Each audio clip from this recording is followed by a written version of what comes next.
you. Thank you. I'm very glad to be here. Thanks to Senator Manuel and Hassan for putting everything together.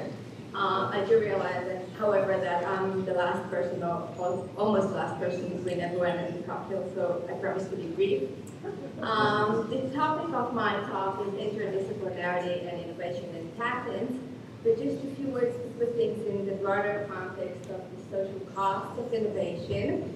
If we are concerned, and I agree that we should be concerned with promoting socially valuable innovation, then one useful strategy, modest strategy, which policymakers may adopt, is try and identify particular areas within the innovation ecosystem that on the one hand are likely to yield this valuable innovation, but on the other hand face particular obstacles, and these may be economic obstacles, sociological obstacles, institutional obstacles, and then try and calibrate our IT system to support these specific, let's call them shadowed areas of innovation.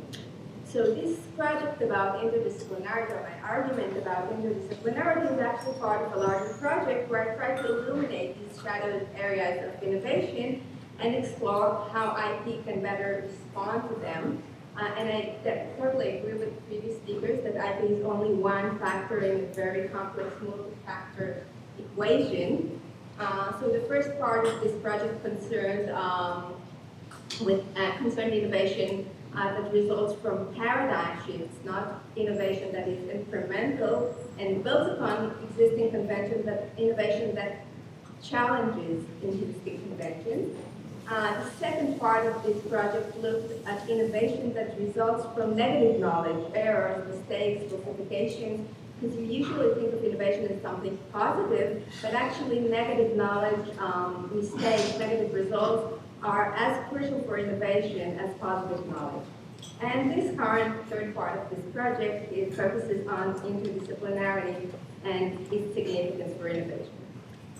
So my plan for the next 15-20 minutes is to take a quick look at the significance of interdisciplinarity for innovation, specifically to focus on the concept of recombination, new combinations of pre-existing elements as the essence of interdisciplinary innovation.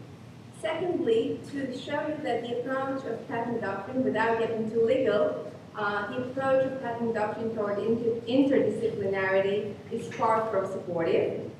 And against this background, to suggest that we do, in fact, have a relatively good way and measurable way to incorporate interdisciplinarity as a positive factor in our patent law, and to evaluate ex ante an invention's level of interdisciplinarity by looking at the invention's backward citations and sub-classifications.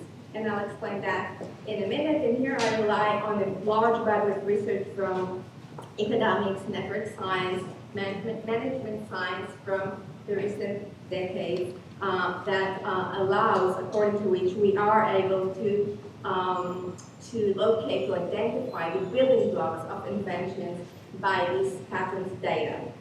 And finally, I hope to quickly show you how this may be implemented within patent law and discuss some difficulties and objections. So the significance of interdisciplinarity for innovation is today widely acknowledged by diverse research, and this literature clarifies that crossing the disciplinary boundaries and connecting the dots between distant fields is crucial for technological progress, increases the likelihood of breakthroughs, and may hold the key to some of the greatest challenges facing humanity, from fighting climate change to fighting serious diseases. And this literature further recognizes that the essence of interdisciplinarity is recombination, the new combination of pre-existing elements that were not previously combined. So we find these insights in economics, and here, like my previous speakers, I rely on Schumpeter in the history of science, in psychology, where psychologists identified that the ability to connect distant elements that were not previously connected is the ultimate mark of creativity, and in management science scholarship, that maintains that revolutionary change emerges from brokering and synthesizing between distinct technological fields. And one famous example in the literature is the development of car technology. Car technology involves the combination of pre-existing technologies, the engine, the bicycle, and the carriage. And these technologies may not seem so distant to us today, but when cars were first invented some 150 years ago, they were largely unrelated. And similarly, the Edison lighting system linked two separate technological fields, the illuminating gas and electric energy. And these technologies were at the time so distant, so disparate, that many of Edison's contemporaries regarded him as either a fool or a fraud. And maybe a more recent example, the combination of telephony and computing and visual display technologies led to the development of what is known today as smartphone technology. So I think these examples reveal two important traits of interdisciplinarity. First of all, interdisciplinarity is not static. It has a clear dynamic dimension. The distance between scientific fields and technological components varies over time. So technologies that were once distant can become closer as more and more links are formed between them. Perhaps the most famous example is nanotechnology, combining insights from biology and physics and pharmacology and computer science and mechanical engineering in a single technology was unheard of several decades ago. But today these fields are routinely combined in what has become known as nanotechnology. And this dynamic trait of interdisciplinarity is very important to keep in mind when we come to evaluate or to design patent policy that would promote it, so I soon return to it. The second trait of interdisciplinarity is its high-risk, high-gain nature. Interdisciplinarity is high-gain because, as I said, crossing the disciplinary boundaries allows to import insights, methodologies, solutions from one field to another, and even further, it allows to introduce new questions, new contexts for innovation, which, if successful, can yield technological breakthroughs and lead to many subsequent technologies and inventions. But on the other hand, and here is the social cost dimension, pursuing interdisciplinarity is generally more difficult and involves a higher likelihood of failure in comparison to a single discipline approach. And the reasons are difficulties to master more than one discipline, obstacles in communication among different disciplines, and those of you who experienced interdisciplinary collaborations would attest that cooperating with someone not from your own discipline is like learning a new language. And also the organizational, institutional barriers due to the still very disciplinary structure of science and academia.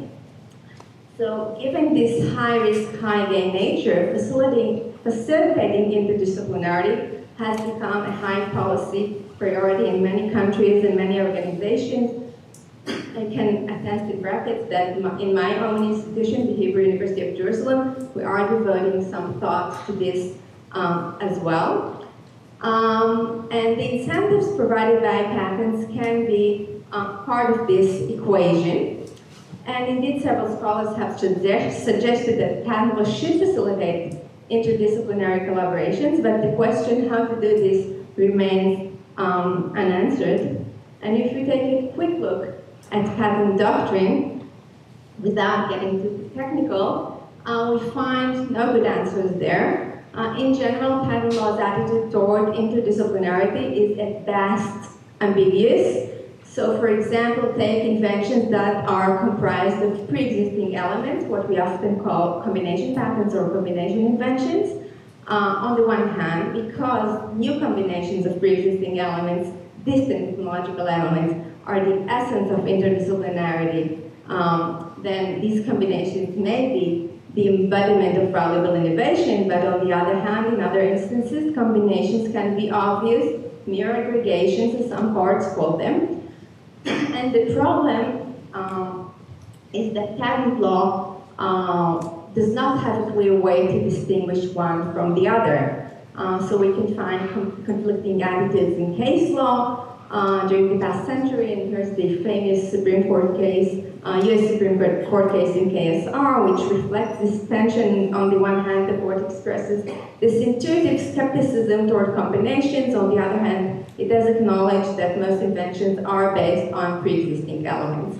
But again, no objective criterion for recognizing one from the other. I saw that in the Canadian Intellectual Property Office manual, we have a similar principle: combinations patentable, but mere aggregations are not patentable. And I suppose that, I don't know if Canadian law fares better in this distinction. A second example is case law concerning non-obviousness. As some of you may know, non-obviousness is sort of the holy grail of patentability. The invention has to be new, but also not obvious to a person skilled in the art. And the case law instructs us, in order to decide whether an invention is obvious, to look at the prior art, at the existing state of the art, but only at prior art which is analogous to the invention, not at prior art that's too remote from the invention. For example, prior art from different field. And in the US, this is called the analogous arts doctrine, but we find similar notions in other jurisdictions, including England and Israel, and I think Canada in this case, for example. We cannot assume that the unimaginative, non-inventive technician skilled in the art would consider art in other fields. Okay, so at first sight, this principle supports interdisciplinarity because it implicitly recognizes that deriving solutions from distant technological fields is not obvious. But when it comes to implementation, again, we see that courts do not have any clear measurable standard for evaluating distance between technologies, between the invention and the prior art, and for distinguishing what's analogous and what's not analogous. So we find, again, conflicting decisions in case law. For example, in one American case, the US case, the field of rocket science and the field of bottle inspection were held analogous. So this vagueness, these inconsistencies led some commentators to describe the doctrine as erratic, unworkable, subjective, and even schizophrenic. However, and here's the proposal, we might actually have a more objective and measurable way to identify interdisciplinarity and to identify those inventions, those patent applications that are interdisciplinary by using information derived from patent data. And here I rely on a large body of literature in economics and management science and network science that suggests that patent data provides us with a wealth of information about inventive processes, about technological change, and about the technological building blocks of invention. Some of the pioneers in this field are Manuel Trachtenberg and Browning Hall and Adam Jaffe, but today there are dozens of scientists who work in this avenue. And the important feature for our purposes are two factors that are routinely reported by the Patent Office with respect to each and every patent application. So the first is the patent's backward citations. And here I mean the previous patents cited by a patent. You know that in order to obtain patents, one has to inform what has been done before and cite those relevant patents. So the citations are contributed by the applicant and also by the patent examiners. And the second element is the invention's classification into various technological subclasses. And this is done by the Patent Office and according to a standardized classification system. So there are classes according to the various technologies, and it has this three-branch structure. Each class is divided into subclasses, each subclass divided into subclasses, and so forth. So at the lowest level, there are more than 100,000 subclasses. Now these two factors, the backward citations and the subclasses, provide us with information about the technological building blocks of inventions that we can use as proxies for their interdisciplinarity. So how exactly? We can use a matrix of co-citation, and the notion of co-citation was introduced during the 70s and was reintroduced in the context of innovation by Lee Fleming in 2001. And this matrix examines how often two earlier items are cited together by a following item. Now, if backward citation subclasses are proxies for technological building blocks of inventions, if we find new or rare combinations of these items in a single patent application, this could signal a high level of interdisciplinarity and vice versa. So, for example, if we discover that a patent is classified into two technological subclasses that didn't previously appear together in a single invention, or that it cites two patents that were not previously cited together in a single patent, then it's very likely that the invention bridges different technological worlds and is highly interdisciplinary.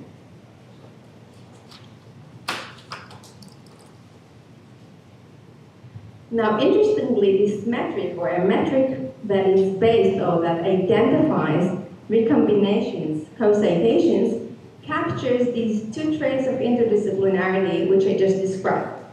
First of all, it captures the dynamic nature of interdisciplinarity because the frequency of the recombinations is integral to this metric, so it's sensitive to changes which occur in the distance between technological fields over time. So linking two technological elements for the first time would rank as highly interdisciplinary, while linking these exact same technological features for the 100th time would rank lower in such a recombination matrix. And secondly, a recombination matrix may reflect this high-risk, high-gain nature of interdisciplinary innovation.